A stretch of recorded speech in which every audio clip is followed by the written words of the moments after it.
Assalamualaikum warahmatullahi wabarakatuh. Perkenalkan saya Abdurrahman dengan nomor induk 87203191500106. Pada video kali ini saya akan mempresentasikan tentang sejarah pemikiran ekonomi Islam dalam mata kuliah ekonomi syariah yang diampu oleh Bapak dosen Odik Sumardi LC.MS. Baiklah, yang akan kita bahas pada kali ini adalah yang pertama adalah masa pra-Islam, berikutnya masa Rasulullah, dan yang ketiga adalah masa khilafah. Sebelum kita membahas tentang masa Rasulullah dan para sahabatnya, yang pertama saya sampaikan yaitu masa pra-Islam atau sebelum masuknya Islam. Jadi kondisi masyarakat Arab sebelum masuk Islam secara garis besar, kondisi masyarakat Arab bisa dikatakan lemah dan buta. Dalam artian kebodohan mewarnai segala aspek kehidupan. Jadi bahkan keparat tidak lagi dilepaskan sehingga manusia hidup layaknya binatang. Jadi kondisi ini termasuk kondisi politik internal di wilayah Arabia di masa jahiliyah menjelang kedatangan Islam pada dasarnya terpecah-pecah. Jadi tidak mengenal kepemimpinan sentral ataupun persatuan. Jadi kepemimpinan politik di sana didasarkan pada suku-suku atau kabilah-kabilah guna mempertahankan dari serangan suku-suku lain. Berikutnya pada masa Rasulullah, jadi pemikiran ekonomi Islam diawali sejak Nabi Muhammad SAW ditunjuk sebagai seorang rasul. Rasulullah mengeluarkan sejumlah kebijakan yang menyangkut berbagai hal yang berkaitan dengan masalah kemasyarakatan. Selain masalah hukum, politik, juga masalah perniagaan atau ekonomi. Pada masa Rasulullah SAW, beliau mengadopsi praktek yang lebih manusiawi terhadap tanah pertanian yang telah ditaklukkan sebagai bai atau tanah dengan kepemilikan umum. Tanah-tanah ini dibiarkan dimiliki oleh pemiliknya dan penanamnya. Jadi ini sangat berbeda dari praktek kekaisaran Romawi dan Persia yang memisah-misahkan tanah ini dari pemiliknya dan membagikannya kepada elit militernya dan prajurit-prajurit. Jadi semua tanah yang dihadiahkan kepada Rasulullah SAW relatif lebih kecil jumlahnya dan terdiri dari tanah-tanah yang tidak bertuan. Jadi kebijakan ini tidak hanya membantu mempertahankan kesinambungan kehidupan administrasi dan ekonomi. Tanah-tanah yang dikuasai melainkan juga mendorong keadilan antara generasi dan mewujudkan sikap egaliter. Pada tahun kedua setelah Hijriyah, sedekah ini kemudian dengan zakat fitrah yang dibayarkan setiap kali dalam setahun pada bulan Ramadan. Jadi besarnya satu sah kurma atau gandum atau keju, kismis, jadi setengah sah gandum untuk setiap muslim, budak atau orang bebas, laki-laki atau perempuan, muda atau tua, dan dibayarkan sebelum sholat. Berikutnya masa Khulafaur Rasyidin. Yang pertama itu sahabat Abu Bakar As-Siddiq. Pada masa pemerintahannya yang berlangsung selama 2 tahun, sahabat Abu Bakar lebih banyak terkonsentrasi pada persoalan dalam negeri, di mana saat itu harus berhadapan dengan kelompok murtad, terus pembangkang zakat, dan banyak muncul nabi palsu yang berakhir dengan keputusan untuk berperang yang kemudian dikenal dengan perang Riddah atau perang melawan kemurtadan. Dalam masa perekonomian, Abu Bakar tidak banyak melakukan perubahan, hanya meneruskan sistem perekonomian yang dibangun oleh Nabi seperti membangun kembali Baitul Mal, jadi melaksanakan kebijakan pembagian tanah hasil taklukan serta mengambil alih tanah orang murtad untuk dimanfaatkan demi kepentingan umat Islam. Adapun kebijakan-kebijakan yang dikeluarkan oleh Khalifah Abu Bakar As-Siddiq, yang pertama adalah perhatian yang besar terhadap keakuratan penghitungan zakat, terus melaksanakan kebijakan pembagian tanah hasil taklukan, terus ada mengambil alih tanah-tanah dari orang murtad untuk dimanfaatkan demi kepentingan. Dan yang terakhir itu mendistribusikan harta Baitul Mal, menerapkan prinsip kesamarataan gitu. Berikutnya di masa Umar bin Khattab, dalam masalah perekonomian sahabat Umar bin Khattab dipandang lebih banyak melakukan perubahan atau inovasi-inovasi. Hal ini bisa dilihat dari beberapa pemikiran dan gagasannya yang mampu mengangkat citra Islam pada masanya.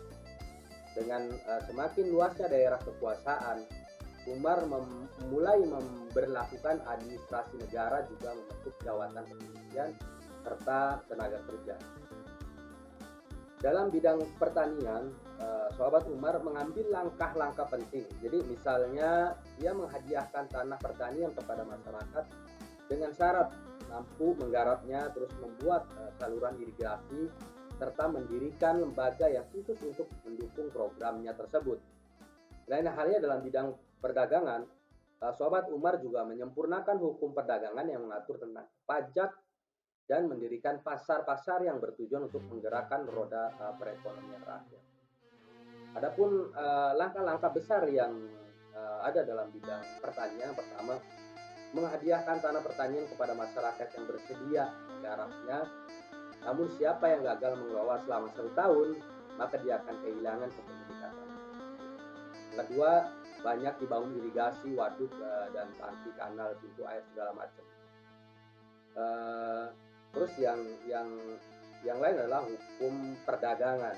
Jadi Umar mengurangi beban pajak, terus membangun pasar dan memperlakukan mekanisme gaji kepada para anggota. Yang berikutnya, masa Utsman bin Affan. Pada masa tahun awal kekuasaannya, sahabat Utsman lebih terkonsentrasi melakukan penataan baru dengan mengikuti kebijakan khalifah sebelumnya. Hal ini paling tidak didasari atas semakin luasnya kekuasaan Islam pada saat itu. Dengan kata lain, bahwa sumber pemasukan negara dari berbagai unsur seperti zakat, jizyah, dan ghanimah itu semakin besar. Selain itu, beliau merupakan khalifah yang paling kaya. Jadi pada perang Tabuk atau perang besar, beliau pernah menyumbangkan 100 ekor unta agar tentara perang Muslim tidak lelah karena jaraknya yang jauh. Pada 6 tahun masa pemerintahannya, Utsman banyak mengikuti kebijakan ekonomi Umar bin Khattab. Yang terakhir, masa sahabat Ali bin Abi Thalib. Jadi khalifah keempat ini mewarisi kendali pemerintahan dengan wilayah yang cukup luas. Namun demikian, hal tersebut tidak berarti bahwa ia dengan mudahnya menjalankan roda pemerintahan. Sebab sahabat Ali juga mewarisi persoalan politik yang sangat berpotensi menciptakan konflik dari pemerintahan sebelumnya. Di khalifah yang terkenal sangat sederhana ini tidak memiliki banyak kesempatan untuk mengembangkan sistem perekonomian. Namun demikian, patut dicatat bahwa dalam pengelolaan perekonomian, beliau sangat berhati-hati, terlebih dalam membelanjakan keuangan negara. Bahkan diriwayatkan juga sahabat Ali pernah menarik diri dari daftar penerima gaji dan bahkan menyumbangkan sebesar 5.000 dirham setiap tahunnya. Dalam masalah perekonomian, satu hal yang sangat monumental dari pemerintahan sahabat Ali adalah mulainya ada pencetakan mata uang atas nama pemerintahan Islam. Adapun kebijakan-kebijakan ekonomi dari sahabat Ali, yang pertama adalah mengedepankan prinsip pemerataan dalam pendistribusian kekayaan negara kepada masyarakat. terus menetapkan pajak terhadap para pemilik kebun dan mengizinkan pemungutan pajak terhadap sayuran segar. Berikutnya, melakukan kontrol besar dan pemberantasan pedagang licik atau pedagang yang menimbun barang dan pasar-pasar gelap. Terus beliau juga membentuk petugas keamanan yang disebut dengan sultah atau polisi. Dan yang terakhir, beliau juga sangat ketat dalam menangani keuangan negara dan melanjutkan kebijakan. Berikutnya ada masa sesudah khalifah. Di antara para khalifah Bani Umayyah yang termasyhur dan memberikan banyak pemikirannya di bidang ekonomi adalah salah satu yaitu Khalifah Muawiyah bin Abi Sufyan. Pada masa pemerintahannya, beliau mendirikan dinas pos beserta dengan berbagai fasilitasnya, terus menerbitkan angkatan perang, mencetak uang dan mengembangkan hakim ya, sebagai jabatan profesional. Ada berikutnya Khalifah Abdul Malik Marwan, pemikiran yang serius terhadap penerbitan dan pengaturan uang dalam masyarakat Islam muncul di masa pemerintahan beliau. Beliau mencetak mata uang tersendiri dengan memakai kata-kata dan tulisan Arab serta tetap mencantumkan kalimat Bismillah. Berikutnya ada Khalifah Umar Ibnu Abdul Aziz. Beliau menerapkan kembali ajaran Islam secara kafah atau secara utuh menyeluruh. Jadi beliau bersifat melindungi dan meningkatkan kemakmuran taraf hidup masyarakat menyeluruh. Di masa Bani Umayyah terhadap beberapa prinsip dasar sistem ekonomi Islam sebagai dasar untuk mengembangkan sistem ekonomi Islam dalam suatu pemerintahan atau suatu negara. Itu pertama, kebebasan individu. Jadi hak terhadap harta dan kebijaksanaan ekonomi dalam batas yang wajar, meskipun Islam mengakui adanya keadaan di mana ekonomi antar satu orang dengan orang lain tidak sama. Namun Islam mengatur perbedaan tersebut dalam batas-batas yang wajar dan adil. Itu saja yang dapat saya sampaikan. Jadi pada prinsipnya ekonomi Islam itu memang berdasarkan Al-Quran dan hadis. Semuanya sudah dicontohkan oleh Rasulullah SAW. Sekian dari saya, kurang lebihnya mohon maaf. Assalamualaikum warahmatullahi wabarakatuh.